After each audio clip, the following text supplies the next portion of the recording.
to make this film? Like, what really interested you about it? Well, Lord of the Flies is one of my favorite books, and I sort of felt like fraternity culture was this little incubator by which I could investigate masculine issues. It came to me through Christine Vachon, who'd had it for almost 12 years, and I was lucky to have been the director that they chose to make it, so here I am.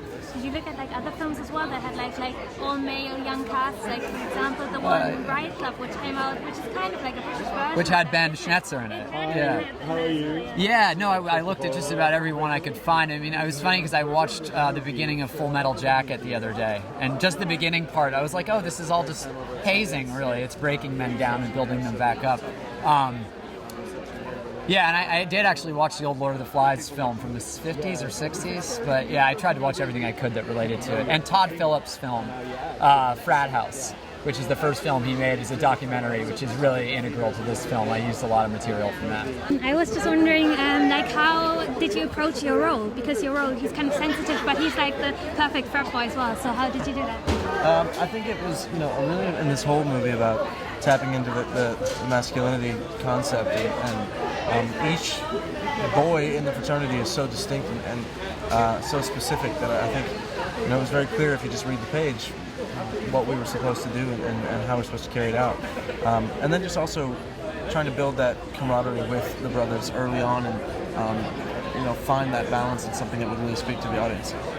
And then, because with your music, you're kind of part of a world of pop culture, but this film is more of an indie film. Do you feel like that's a challenge to combine those two worlds? And no, I think it's an amazing opportunity. I've been able to take some big steps in my music in the last 2 years, really progressing to a more adult sound and saying things that are more meaningful to me. And so to find projects like this that have something to say is the perfect combination. And it's really just about being patient and finding the right projects and playing the long game. And I mean, the film's kind of a warning as well. Do you think it will kind of reach that audience though? For example, the frat boys, and kind of warn them what they're doing that's wrong? Well, I think it's important to remember that the movie is definitely not an indictment of fraternity culture by any means. There's probably a lot of good in it as well as some of the things that make it more complicated. So I think what we're trying to do is just raise the conversation and tell people that this movie is about being aware more than anything, and hopefully they can carry that into their lives.